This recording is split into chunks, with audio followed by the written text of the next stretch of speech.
Hello.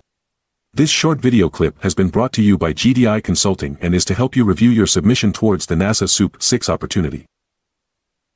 Let's start with some general notes. Here we want to discuss the tools and methodology to be used for your review.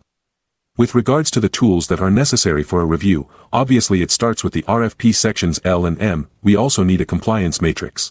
And a win theme is a must. We also need pre-review briefs and finally a detailed and worked out submission checklist. As far as the methodology for the reviews, there are essentially two systems, a vertical review which goes into the content and a horizontal review which is concerned with the form and format of the proposal, including the proposal theme, graphics and visuals, outlining and heading, and finally callouts. Okay, so having discussed the tools and methodology for our reviews, let's now go in the SEWP VI specific issues.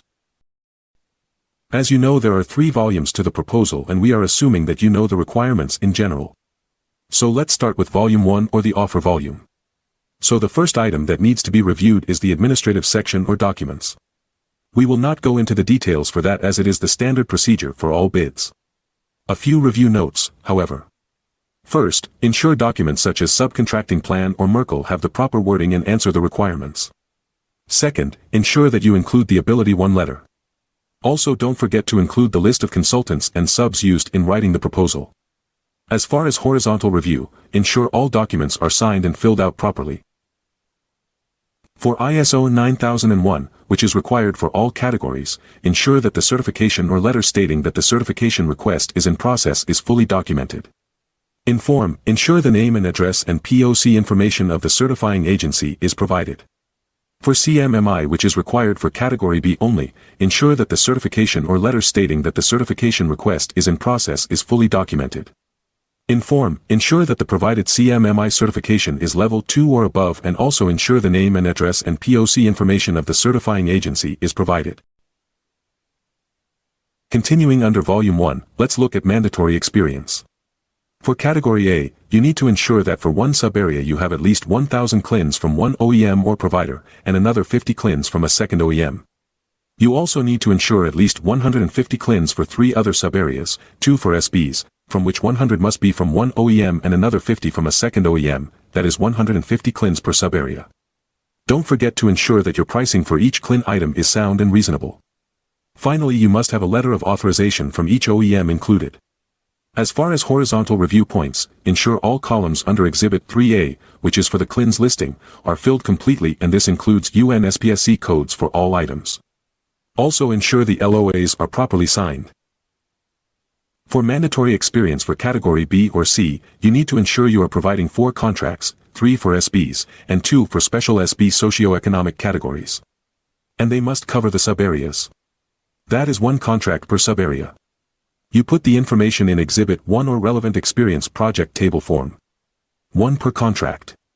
Make sure that the contracts are completed after May 23, 2021 or are ongoing and ensure the total value for each contract is above $30 million if you are a large business, above $5 million for small businesses and above $4 million for special SB socioeconomic categories. Also, ensure proper proof for the contracts, award document, SOW and FPDS printouts, are provided as support document. In terms of form, ensure that Exhibit 1 form is fully filled out. Also ensure that each form is no more than 3 pages in length and finally, ensure Exhibit 3B or 3C are filled out properly. Last item under Volume 1 is NACS size standard form. This is required for all categories. Make sure that you fill out your size standard for all the NACS codes under your category in Exhibit 4 and ensure all cells in column C are filled properly. Let's look at Volume 2 now. It has 2 parts, the write-up and the PPQs. For the write-up, ensure that enough PP contracts are provided to cover 4 technical areas, 3 for SBs and 2 for special socioeconomic categories.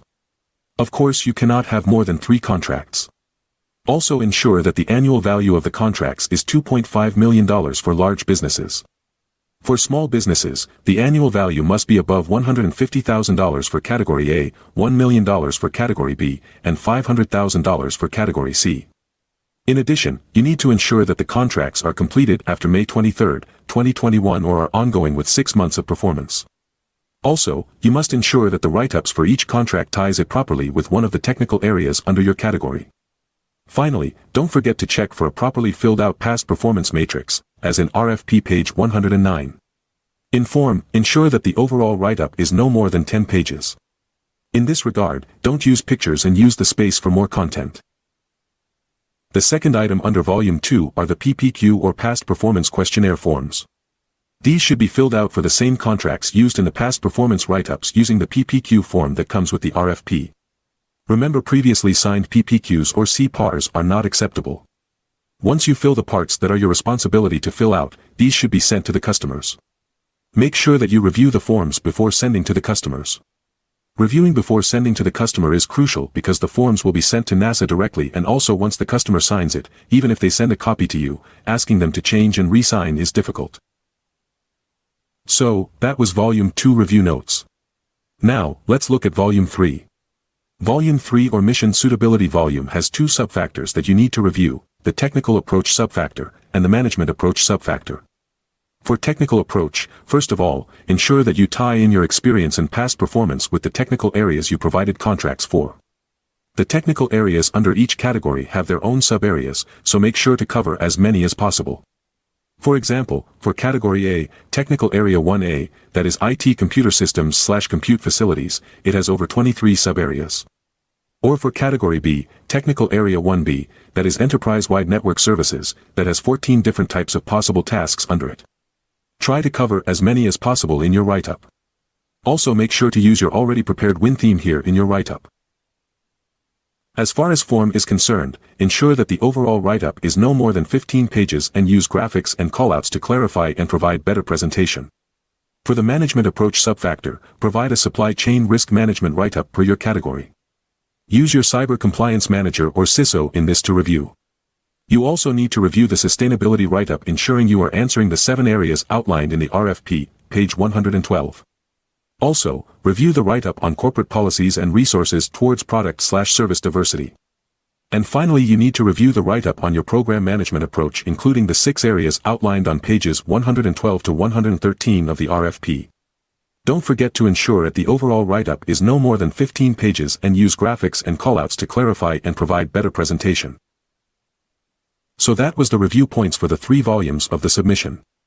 Now let's look at some closing notes. First, let's discuss the structure of the review team. As this table shows, the type of reviewers are different for each volume and its sections, and sometimes different per category. For the offer volume, if you are going under Category A, we recommend a combination of Technical SME or SMEs for the CLINs, the Operations SME, again for the CLINs, and the Forms Information. And finally, your business development people for pricing and other factors. If you are going for Category B or C, you need the same people involved, but their roles will be different. As for Categories B and C, you need to review the relevant experience project write-ups and information. For the past performance volume, you need your operations and BD people involved in the review. For the mission suitability volume, for the technical approach, you need your technical SME or SMEs and your BD people to be involved. For the management approach, you need your operations and BD people involved, but perhaps input from your Cyber Compliance Manager or CISO is also important. Lastly, we wanted to review what we call review virtues and sins. Virtues are those activities that you should really use in your review process, and sins are those activities that you should refrain from. So let's start with the virtues. Number 1. Reviewing assigned sections with purpose and needs of the customer in mind. Number 2. Evaluating the content, messages, and effectiveness of both text and visuals. Number 3. Consulting with other technical experts if you need further information. Number 4. Supporting other reviewers who need your expertise. Number 5. Meeting the deadlines you have been given. Number 6. Giving specific suggestions to authors. Number 7. Discussing your comments with the writer, one-on-one, after the review. And finally, number 8. Documenting your findings to communicate with authors and proposal managers. Now let's discuss the review sins. Number 1. Editing for grammar or mechanics. This is not your job, leave that for the editor.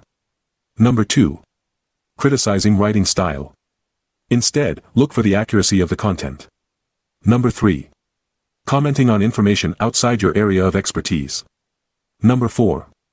Reworking page layouts. Number 5. Redesigning formats. Number 6.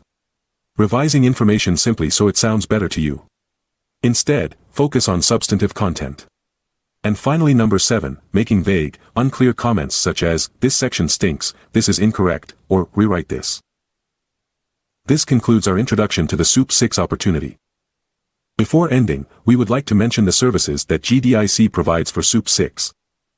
First of all, we provide free consultation calls to discuss your eligibility and other questions that you might have. In case you want to bid on this opportunity and would like support from an outside proposal management company, we are here to support you. We can do full proposal development, or we can provide review services in case you are preparing it in-house. If we do full proposal development, then we will assign a dedicated team comprised of a proposal manager, technical writer, graphic artist, desktop publisher, as well as a compliance manager.